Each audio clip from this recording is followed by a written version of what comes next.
Corona का दर्द कम नहीं हुआ था। हमारा पड़ोसी चाइना इतना गलत काम किया है कि उसने अपनी जो भोंपू मीडिया है उसकी ग्लोबल टाइम्स, मतलब उस जो देखिए ग्लोबल टाइम्स में वही छपेगा जो सरकार बोलेगी। उसने G7 की जो मीटिंग हुई थी, हम पिछले वीडियो में बताए थे कि चाइना के खिलाफ किस तरह BBW प्रोग्राम चलाएंगे, उससे बौखलाया, इतना खराब कार्टून बनाया, पूरी दुनिया को बुरा लगा होगा। ईसाई धर्म के इसमें मतलब कार्टून बना दिया गया यहाँ पे। अब ईसाई धर्म का एक लास्ट सपर एक बहुत फेमस ये एक आर्ट था, लियोनार्डो दा विंची।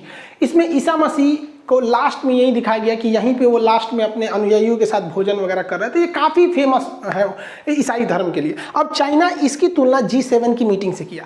अब इसमें उसने क्या किया कि लास्ट सपर का सेम वो लगाया और यहाँ बीच में अमेरिका को बैठाया। हम आपको बताए थे कि अमेरिका ही इसकी अगुवाई कर रहा है, जो BBW प्रोग्राम में, जिसमें भारत भी को भी शामिल करने की बात की गई। अब अमेरिका को बैठाया, इसके बगल में जापान को कुत्ता बना के बैठा दिया, इधर ब्रिटेन को बनाया, कनाडा को, किसको बनाया, फ्रांस वगैरह को। इससे बहस नहीं है, लेकिन भारत को इसने स्टेबल पर नहीं बैठाया, क्योंकि हम आपको कल के वीडियो में बताए थे कि G7 का भारत परमानेंट मेंबर नहीं है, वो पर्यवेक्षक है, उसमें शामिल होता है। तो देखिए भारत को उसने हाथी का शक्ल दिया और यहाँ नीचे बैठाया जमीन पर, क्योंकि भारतीय अर्थव्यवस्था को हाथी से तुलना किया जाता है, क्योंकि हमारी इकोनॉमी बहुत बड़ी है बट हाथी की तरह धीमे धीमे चलती है। तो इस चुट्टे ने हाथी का शक्ल दिया। यहाँ पर हम आपको जूम करके दिखाते हैं, आपका खून खोल जाएगा। देखिए इस हरामीपन को, इसको ये हम जूम करते हैं। इन लोगों के साथ क्या किया, ये इनके देश का मैटर है, इनको मुर्गा बनाया, किसी को भालू सियार बनाया, वो अलग मैटर। हमारे देश को देखिए, हमें हाथी से कोई ऐतराज नहीं है, गजराज से हमें, लेकिन इस सुअर के बच्चे ने इस हाथी के पीछे ऑक्सीजन सिलेंडर लगाया।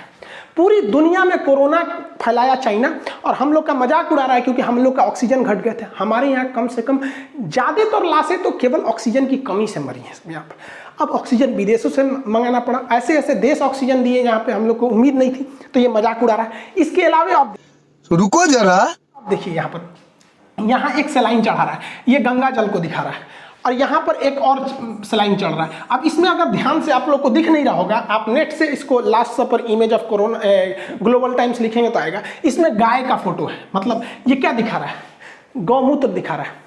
और जब हरामीपन कर, भारत में हिंदू की आस्था है, ज़्यादातर मेजॉरिटी यहाँ है, वो गौमूत्र कोई प्यास बुझाने के लिए नहीं पूछते हैं, उनकी आस्था है किसी के में उसमें नहीं जाना चाहिए, इससे सेंटिमेंट्स हर्ट होते हैं। अब यहाँ गंगा जल चढ़ा रहा है। अरे भाई साहब, हमारे यहाँ आस्था है, कोई गंगा जल में विश्वास करता है तो कोई आबे जमजम में विश्वास करता है। तो इस तरह का मजाक, वो भी वो देश जो कोरोना फैलाया पूरी दुनिया में, उस हरामी के बच्चे ने दिखाया कि इस तरह की मीटिंग से कुछ होने वाला नहीं है चाइना को। उसकी सरकारी मीडिया इतना हिम्मत कर सकती है, क्योंकि चीन की मीडिया जो लिखती है वो ये माना जाता है कि चीन की सरकार के पे लिखिए, क्योंकि वहां मीडिया का पूरा कंट्रोल है। लेकिन भारत की मीडिया स्वतंत्र है, लेकिन इनको आपस में लड़ाने से फुर्सत नहीं मिलता है। अकलेल बकलेल को दुगो को बैठा के आपस में लड़वाएगा सब। इस तरह का मैगजीन क्या हमारे फ्रंट पेज पे छप सकता है? Father of corona, father day के दिन सबसे अच्छा इमेज अगर कुछ हो सकता है तो ये हो सकता है। हमारे न्यूज़पेपर पे ये छपना चाहिए कि चाइना का बेटा जो कौन, ये शी जिनपिंग का बेटा कोरोना है, इससे अच्छा फादर कौन हो सकता है? इसका बेटा ने पूरी दुनिया में तबाही मचाया। लेकिन नहीं, हम लोग चाइना का नाम आता है तो सोच समझ के काम करने लगते हैं। हम लोग को भी एग्रेशन दिखाना चाहिए। भारत यहाँ कुछ खास स्टेप नहीं ले लेता है, वहां पर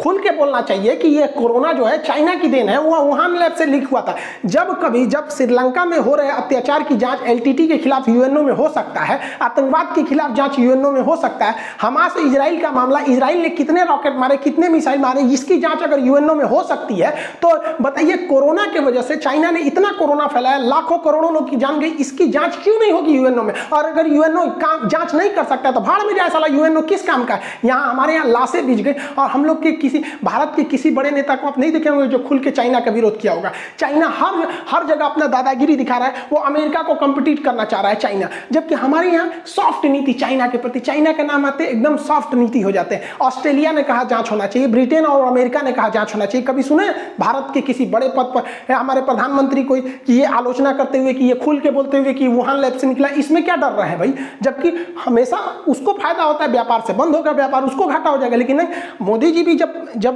गुजरात के सीएम थे उस समय इतना एग्रेसिव रहते थे, भाषण देते थे कि चीन को ऐसे सबक सिखाना चाहिए। अब तो खुल के स्टेटमेंट नहीं देता है। हम लोग मर रहे हैं, कितने लोग, गंगा में लाशें बह रही हैं चीन के वजह से। कोरोना हम लोग की देन थोड़ी है। शुरुआत में ही चोट्टा बोल देता अगर वो 2019 में ही कि ये ह्यूमन टू ह्यूमन फैल रहा है, तो हम लोग बैन लगा देते लोग चाइना के ट्रेवल पर। लेकिन नहीं, और हम लोग एकदम आराम से चाइना नाराज ना हो रहा है। चोट्टा कहीं का उसको ट्विटर पे पूरा दुनिया को, तो हम कहते हैं कि चाइना को मतलब एक सबक सिखाना चाहिए, फाइन लगाना चाहिए, साला इतना जान गया है वहाँ पे चाइना से। आप बताइए क्या भारत सरकार को एग्रेशन लेना चाहिए कि नहीं लेना चाहिए?